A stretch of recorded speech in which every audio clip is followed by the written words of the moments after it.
2025 has felt like a year, a bit of the unknown, especially in and around the labor market. You obviously have the impact of AI that we're feeling already, as well as how the global economy is playing a role in where we are with labor as well. So, as we continue our faculty prediction series, we review the past year and look ahead to what we will see in the labor market. And pleasure to be joined to discuss this with Matthew Bidwell, professor of management here at the Wharton School. Matthew, happy holidays to you, sir. And you, thank you very much for having me here. So I use the word unknown, and that's kind of my view from looking at it from the outside. How do you view what we've seen in 2025 in and around the labor markets? Yeah, it's been every year's a change, which is nice. We had this crazy great resignation. It cooled off substantially. And then this year, I think we've been talking a little bit about a frozen labor market. Unemployment's pretty good. There's not a lot to worry about there at the moment, but the rate of people changing jobs has been very low.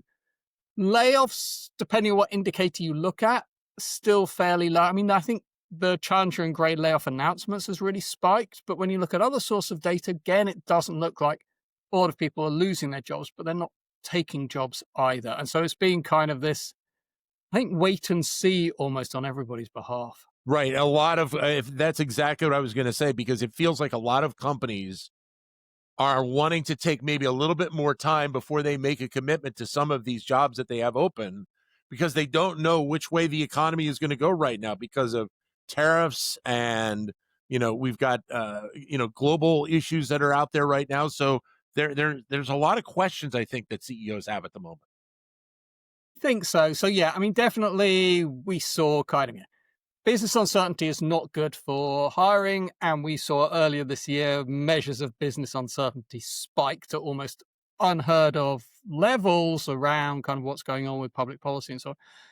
I mean, you mentioned AI. I do wonder as well how much uncertainty over AI is playing in as well, which is, I mean, I kind of feel like in AI, you have this big gap between where we are and where people predict we will go. So everybody's telling you all the time, look, you can get AI to do everything. We try, and it's really good at a few things, but slightly disappointing at a lot of things today. And it's completely plausible that soon it's going to be much better. But given that, I would understand as an executive, I'm also thinking, maybe I'm not going to need people to do this in a couple of years' time. So do I want to hold off, wait and see what's happening with AI as well? So when you hear comments, and the one that really stood out to me was from Senator Mark Warner of Virginia a few days ago, saying that college grad unemployment, which has ticked higher, in recent years, could hit 25% in the next 5 years. Look, it's a politician saying it. So my question is, do you really, take that with a grain of salt, or is there some teeth there? I mean, anything could happen, right? Yeah. And I think if you look at some countries, they do, there are countries where college graduate unemployment is seriously high. We are not one of them.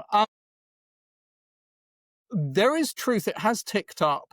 It depends how you measure it. So I think he was looking at kind of graduate unemployment among under 24s, which tends to be a lot higher. And that hit 9%. But I mean, it often goes quite high and then comes down again.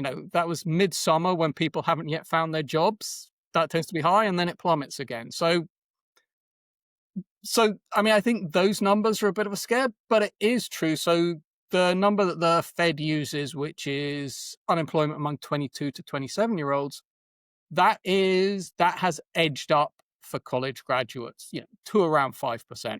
So not terrifying numbers.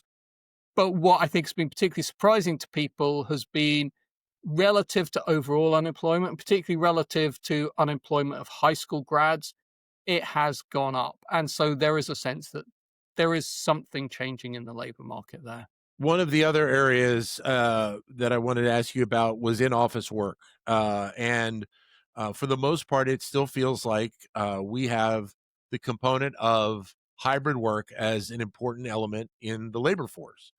Some companies in the last few years have made the move to want to recall all of their employees 5 days a week. Where do you think we stand with that? And maybe even more importantly, where do you think we're headed with it?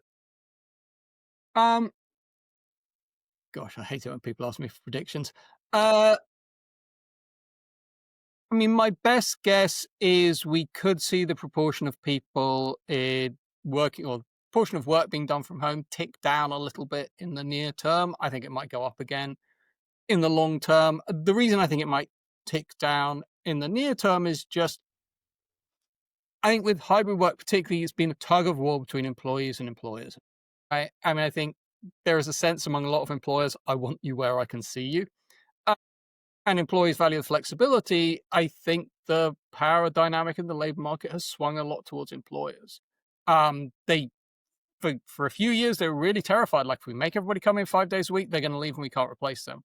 Now they figure people aren't going to leave. So it could it could move.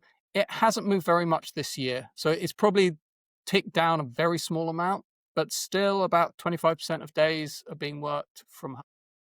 So, how important do you think then that component of being in the office and working with your coworkers and having that connection, how valuable and how important that can be to the overall success of a company? Not very. I mean, it on the margin, it might be helpful, but on the margin, being able to hire better people cheaper because you give them flexibility can also be helpful. It's very hard to look at the data and say, wow, companies have to have people in person in order to be successful. Right.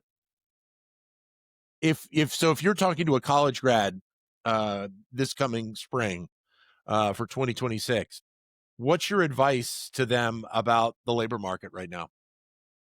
It's not as good as it has been, recently. So, yeah, be thoughtful, be prepared, apply broadly, think through your options. There are jobs there. I mean, the unemployment rate is still quite low. People are getting jobs, maybe not exactly the job they would have got a few years ago.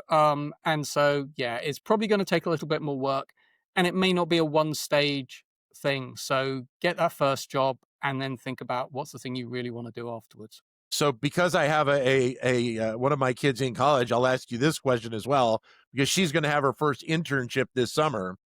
How valuable is the college internship, the business internship, in the process of getting that first job right now? I have a kid in exactly the same role. Um, I think it's helpful. I think some companies use it a lot to kind of screen people, but there are a lot of people without internships who are getting jobs as well. I think probably there are a few fields like investment banking being the classic where it's come to be absolutely central to recruiting. But I think more broadly, I'm not sure it's yet kind of absolutely necessary. How are you feeling about the labor market as we head into 2026?